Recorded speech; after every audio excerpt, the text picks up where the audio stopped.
105.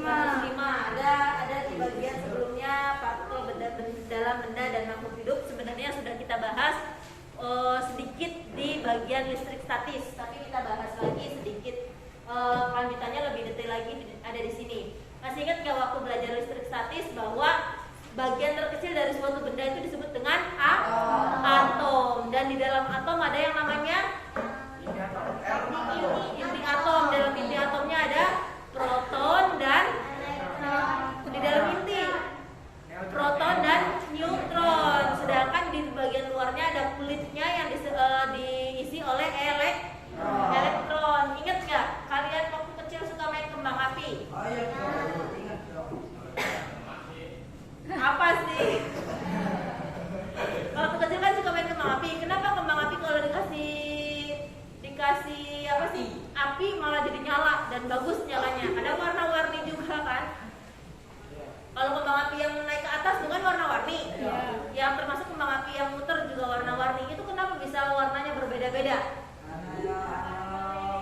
Partikel penyusunnya berbeda. Satunya lagi apa?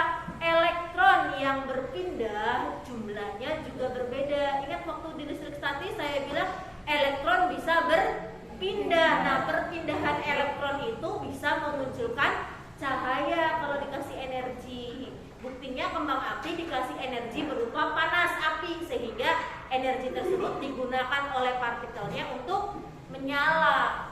Nah, itu ya. Oke, partikel. Emang apa itu partikel? Yang tadi udah dibaca ada nggak tadi definisinya? Ada partikel subatomic. Nggak ada tak? Oh ada di halaman 99 kalau partikel. Partikel adalah bagian suatu materi yang masih mempunyai sifat materi itu. Materi itu yang mana? Nih, spidol nih, materi ini tuh.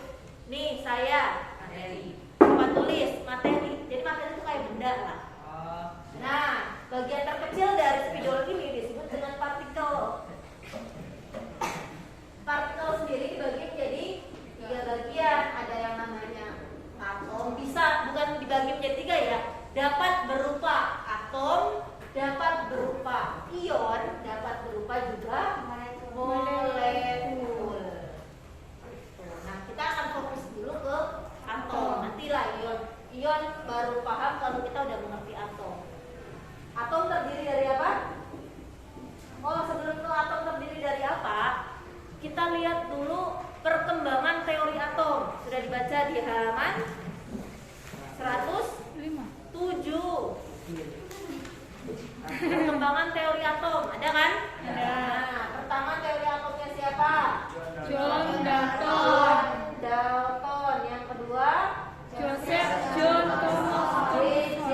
Thomson. Yang ketiga Ernest Rutherford. nggak usah Ernest-nya, langsung aja model atom Rutherford. Dan yang terakhir adalah Niels Niels Bohr. Bohr.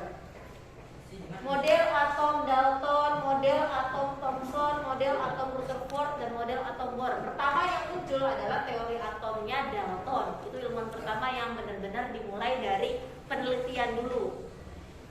Ya, apa katanya kata Dalton? Atom adalah Sebagai bola penjal yang merupakan bola bagian kecil, terkecil. bagian terkecil yang tidak dapat dibagi-bagi lagi. Itu John Dalton bilangnya seperti itu. Atom itu adalah bola paling kecil dari materi. Jangan dari materi, dari partikel. Dari partikel. Kalau materi kan partikel paling kecilnya. Ingat gini, materi paling kecilnya namanya partikel. Partikel yang paling kecilnya namanya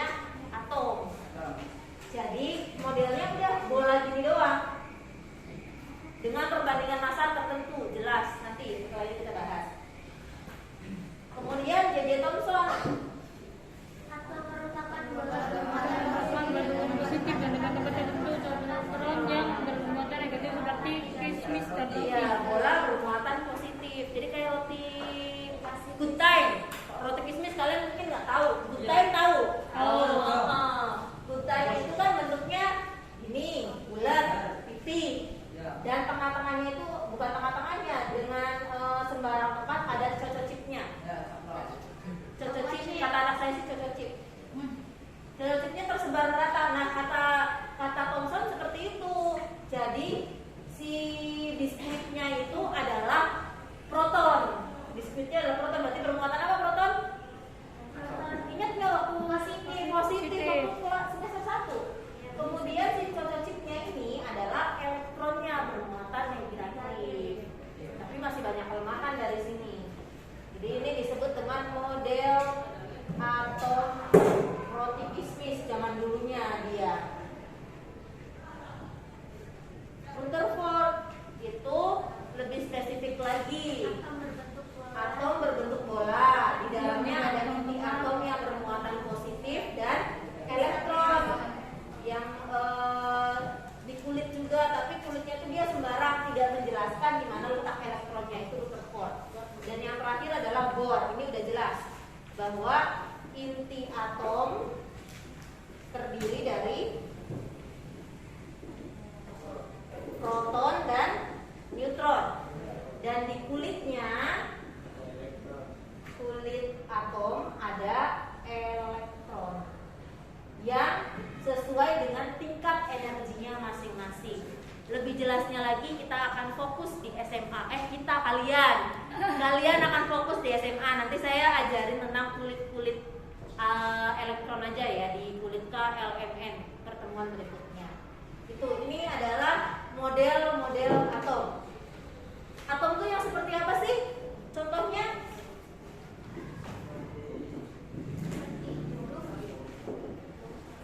Atom tuh anggaplah bentuknya kayak ini dulu deh, bola. Atom itu bentuknya. Contoh atom di sekitar kita, ada atom apa yang kalian tahu? Kacang atom. Makanan itu sih. Apa?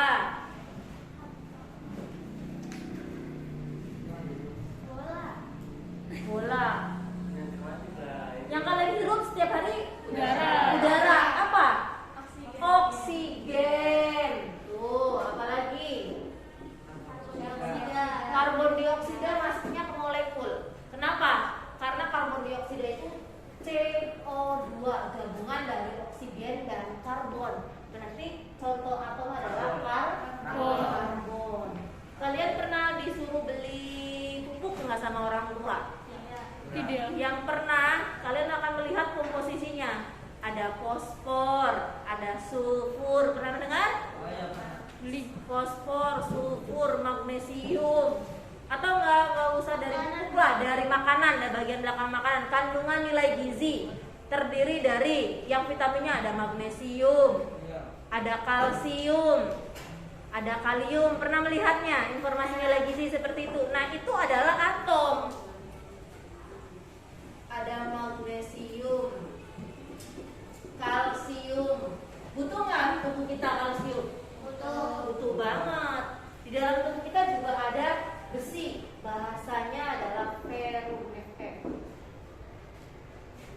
Oksigen simbolnya O. Lebih jelas lagi untuk jenis banyaknya atom ada berapa, kalian bisa melihat dari sistem periodik unsur yang ada di halaman belakang.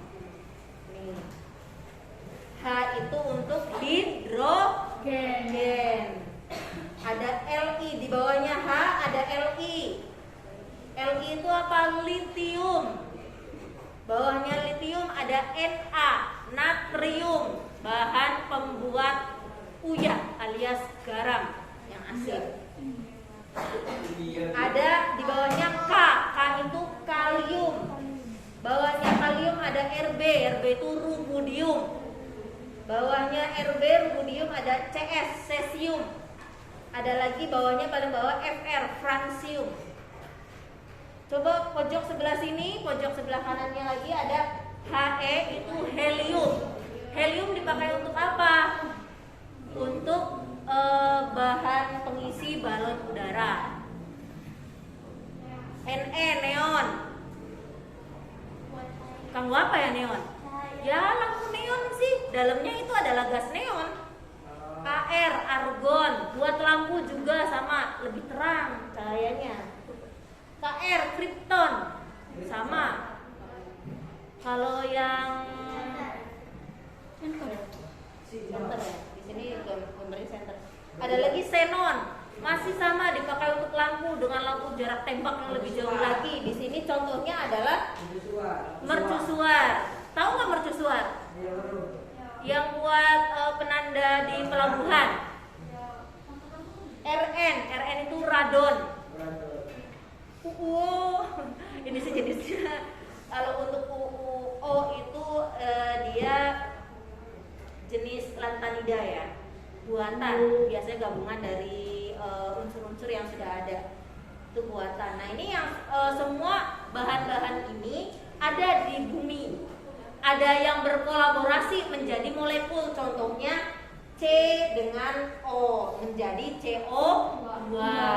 Ada lagi Na di sini, natrium dengan Cl di sini nih Cl, NaCl menjadi garam. Ada lagi gabungan karbon C, hidrogen H, oksigen O akan menjadi gula. Beda-beda ya hasilnya, karena setiap atom memiliki sifat-sifat yang berbeda. Kita akan mengerjakannya nanti. Bagaimana cara mengetahui model atomnya? Oke, kita ke nomor massa. Mana nomor massa?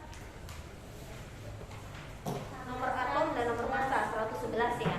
Kenapa sifatnya berbeda-beda? Tadi kata saya bilang C, H, dan O bisa membentuk gula. Na dengan Cl dapat membentuk garam. Kenapa bisa berbeda-beda? Karena jumlah elektron dan protonnya berbeda. Disebutkan di dalam nanti nomor atom dan nomor massa. Ada pertanyaan dulu nggak sampai sini? Nggak ada? Nggak ada. Tulis dulu deh.